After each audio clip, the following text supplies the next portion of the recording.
Le film s'ouvre sur un personnage nommé Neddy, l'une des détenues de la prison. Elle a des ennuis avec un gardien de la prison pour l'avoir attaqué sans raison, et est mise à l'isolement.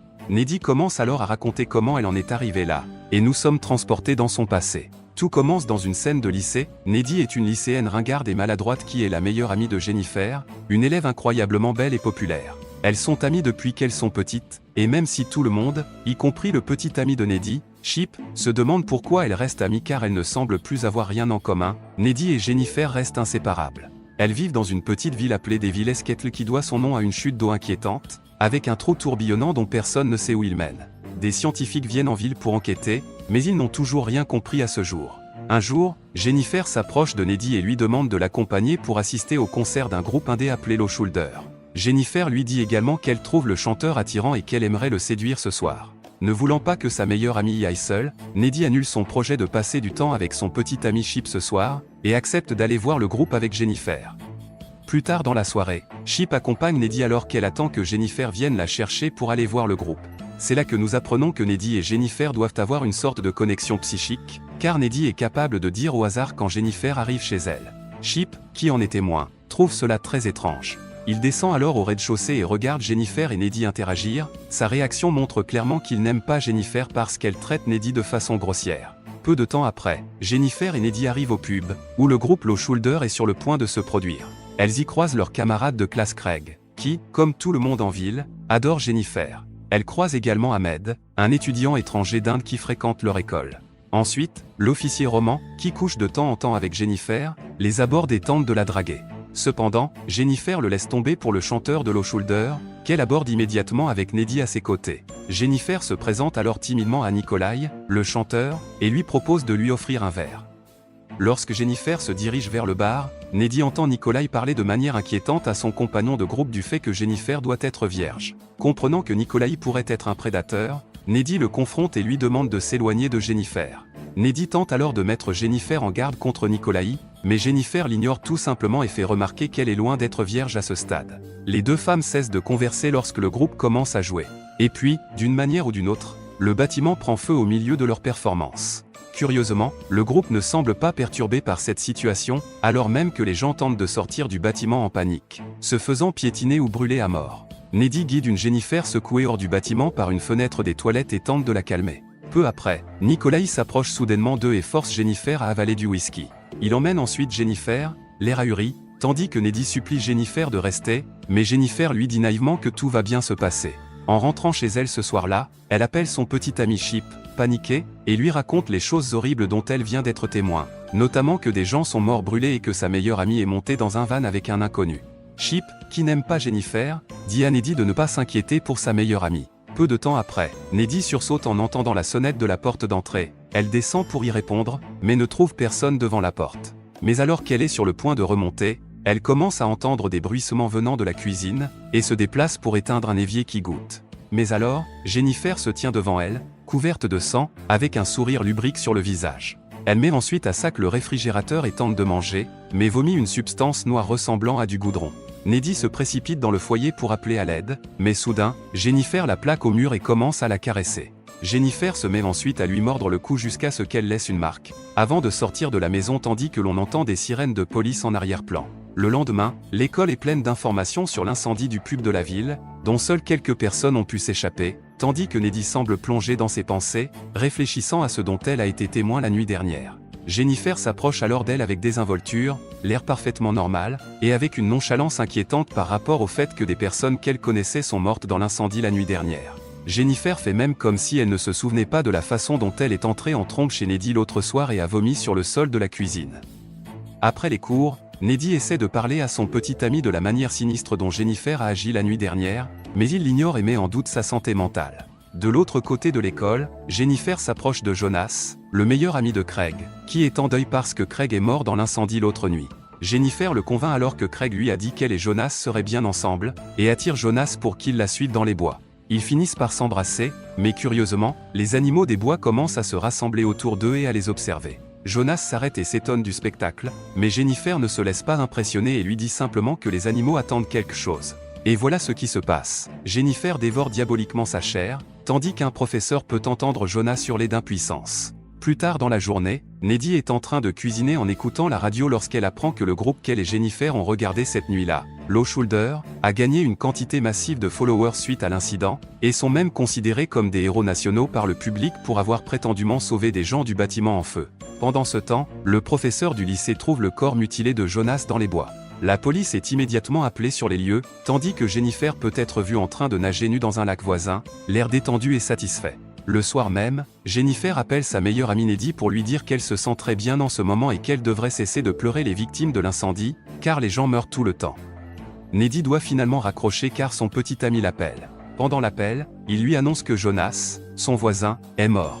En entendant cela, elle se précipite pour le voir et le réconforter, et pendant ce temps, Chip explique qu'apparemment, le corps de Jonas a été retrouvé complètement déchiqueté dans les bois.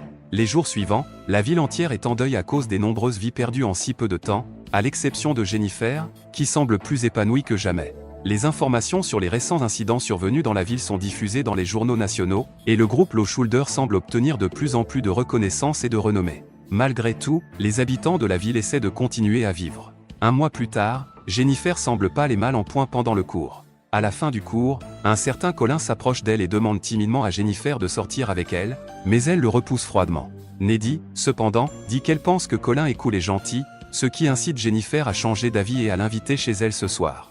Chip, le petit ami de Neddy, se présente alors et Neddy l'embrasse de manière protectrice car elle a peur que Jennifer ne flirte avec lui. Cette nuit-là, Neddy et Chip décident de faire l'amour pour la première fois, tandis qu'au même moment, le gentil Colin se rend à l'adresse que Jennifer lui a envoyée par SMS. Bizarrement, il arrive devant une maison vide. Curieux, il monte quand même à l'intérieur. Il trouve Jennifer au deuxième étage, qui le regarde bizarrement. À ce moment-là, Colin comprend tout de suite que ce n'est pas la maison de Jennifer. Jennifer commence alors à le séduire, mais à un moment donné, voici ce qui se passe. Colin prend peur et elle lui tord le bras, le blessant. Comme elle l'a fait à Jonas, elle le malmène et mange sa chair. Au même moment, Neddy a une vision étrange du plafond qui saigne et de Jonas et Jennifer, qui ressemblent à des zombies, de l'autre côté de la pièce. Neddy panique, s'habille et s'éloigne de la maison de Chips en voiture. Mais en chemin, elle voit Jennifer et fait une embardée en la voyant. Elle s'arrête ensuite un instant, mais une Jennifer à l'air sauvage atterrit sur le pare-brise, effrayant Neddy et la faisant repartir en panique. Neddy rentre chez elle et se met à pleurer, extrêmement effrayée et s'interrogeant sur sa réalité. Une fois qu'elle s'est calmée, elle retourne dans sa chambre pour dormir, mais elle y trouve Jennifer, qui semble calme et enjouée. Elle embrasse tendrement Neddy et toutes deux finissent par s'embrasser pendant un moment, jusqu'à ce que Neddy se retire et demande à Jennifer de lui expliquer ce qui se passe. C'est alors que Jennifer lui raconte avec désinvolture ce qui s'est passé cette nuit-là, après être montée dans le van de Low Shoulder. Réalisant que le van s'enfonçait dans les bois, Jennifer a commencé à avoir peur. Craignant qu'il ne la force, elle a essayé de convaincre le groupe qu'elle était vierge et qu'elle ne connaissait absolument rien au sexe. La camionnette s'arrête alors au milieu des bois, et les membres du groupe la traînent de force près de la fameuse cascade, et l'attachent alors qu'ils se préparent à entamer un rituel satanique censé les rendre célèbres. Nikolai, le chanteur, lit un mantra satanique, avant de la poignarder à la poitrine avec une lame tranchante, ce qui la tue. Nikolai a ensuite jeté la lame dans le trou tourbillonnant pour se débarrasser des preuves. Dans le présent, Jennifer raconte à Neddy qu'elle ne se souvient plus très bien de ce qui s'est passé après, à l'exception du fait qu'elle est revenue à la vie et s'est retrouvée à marcher vers la maison de Neddy. Elle a également ressenti une envie de chair humaine, mais elle n'a pas pu se résoudre à tuer Neddy parce qu'elle l'aime, alors elle a décidé de s'enfuir. À un moment donné au cours de la nuit, Jennifer rencontre Ahmed, l'étudiant étranger qui a également survécu à l'incendie, et finit par le tuer et le manger. Elle explique également que lorsqu'elle est pleine, elle est invincible. Elle le prouve en se coupant et en montrant comment la blessure guérit instantanément. Au contraire, elle devient très faible lorsqu'elle a faim. Neddy, qui est submergé par toutes ces informations, dit à Jennifer de partir, et Jennifer sort à contre-séhur par la fenêtre. Le lendemain, Neddy assiste aux funérailles de Colin et réalise en silence qu'elle a vu Jennifer couverte de sang la nuit dernière parce qu'elle vient de tuer Colin. Plus tard dans la journée, Neddy se rend à la bibliothèque, où elle passe les jours suivants à faire des recherches sur les démons et l'occulte, pour essayer de trouver une explication à ce que Jennifer est devenue. Elle essaie de présenter ses découvertes à son petit ami Chip, en prétendant que, selon les livres, on peut accomplir un rituel pour obtenir la célébrité en sacrifiant une vierge. Mais si la sacrifiée n'est pas vierge, l'exécutant du rituel obtiendra quand même la célébrité, mais la sacrifiée reviendra à la vie avec une âme de démon enfouie en elle, et elle sera obligée de consommer de la chair humaine pour rester en vie. Chip, lui, trouve tout cela fou et ne la croit toujours pas. Le bal de l'école approche, et Neddy essaie de convaincre Chip de ne pas y aller pour des raisons de sécurité, mais il insiste toujours pour y aller. Hélas, Neddy n'a d'autre choix que d'y aller aussi. Le jour du bal arrive enfin, et avant que Chip ne parte pour la nuit, sa mère lui remet un spray au poivre pour se protéger. À peu près à ce moment-là, Jennifer est à nouveau toute pâle, ce qui signifie qu'elle doit être affamée. Neddy arrive au bal en premier et attend que Chip arrive. Tandis que de l'autre côté de l'histoire, nous voyons Chip marcher seul au moment où Jennifer s'approche de lui de façon suspecte. Jennifer commence à débiter des mensonges sur la façon dont Neddy l'a trompé avec Colin, et donc Chip doit venir avec Jennifer maintenant, afin qu'ils puissent se mettre ensemble pour se venger de Neddy. Au bal de l'école, il s'avère que Lochulder fait une apparition. Neddy fait un regard aigre alors que le groupe commence à jouer. De retour à Jennifer, elle et Chip sont en train de s'embrasser près d'un arbre. Grâce à ses dons de voyance, Neddy est capable de sentir que quelque chose est en train de se passer. Elle se précipite donc dehors et sait instantanément où aller. Jennifer amène Chip à l'intérieur d'une piscine abandonnée, tandis que Neddy court vers le remplacement avec son GPS psychique. Jennifer essaie à nouveau d'embrasser Chip, au moment où ce dernier change d'avis car il aime trop Neddy pour la tromper. Entendant sa réticence, Jennifer jette Chip dans la piscine et l'attaque. Juste à temps, Neddy arrive. Voyant son petit ami en difficulté, Neddy saute dans la piscine et éloigne Jennifer. Chip lui tend alors le spray au poivre et Neddy l'utilise contre Jennifer. Furieuse, Jennifer vomit une substance noire et commence à planer au-dessus de l'eau pendant que Neddy aide Chip à sortir de la piscine. Neddy se confronte alors à Jennifer et lui demande pourquoi elle doit s'en prendre à Chip parmi tous les autres, mais Jennifer se contente de dévier et refuse de donner une réponse concluante. Jennifer s'approche alors à grands pas, juste au moment où Chip la poignarde dans le ventre avec une barre de métal avant de s'effondrer au sol. Jennifer regarde Neddy d'un air renfrogné, et s'éloigne après avoir retiré la barre de métal. Neddy s'agenouille à côté de Chip et il s'avoue leur amour pendant qu'il se vide de son sang. Pendant ce temps, Jennifer rentre chez elle, pâle, faible et le cœur brisé. C'est alors que Neddy fait soudainement irruption par la fenêtre et l'attaque pour avoir tué Chip.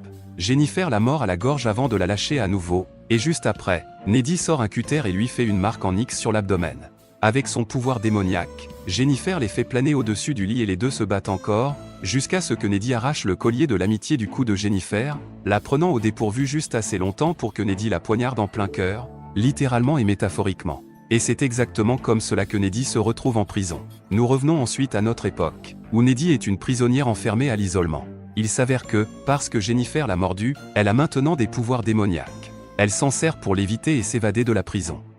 Elle tombe par hasard sur le couteau que Nikolai, le chanteur, a utilisé pour tuer Jennifer et le ramasse. Neddy fait ensuite du stop avec un étranger pour assister au concert de Lochulder. À la fin du concert, nous apprenons que tout le groupe a été assassiné cette nuit-là, ce qui signifie que c'est Neddy qui l'a fait. Le film se termine par une vidéo de sécurité montrant Neddy sortant d'une chambre d'hôtel.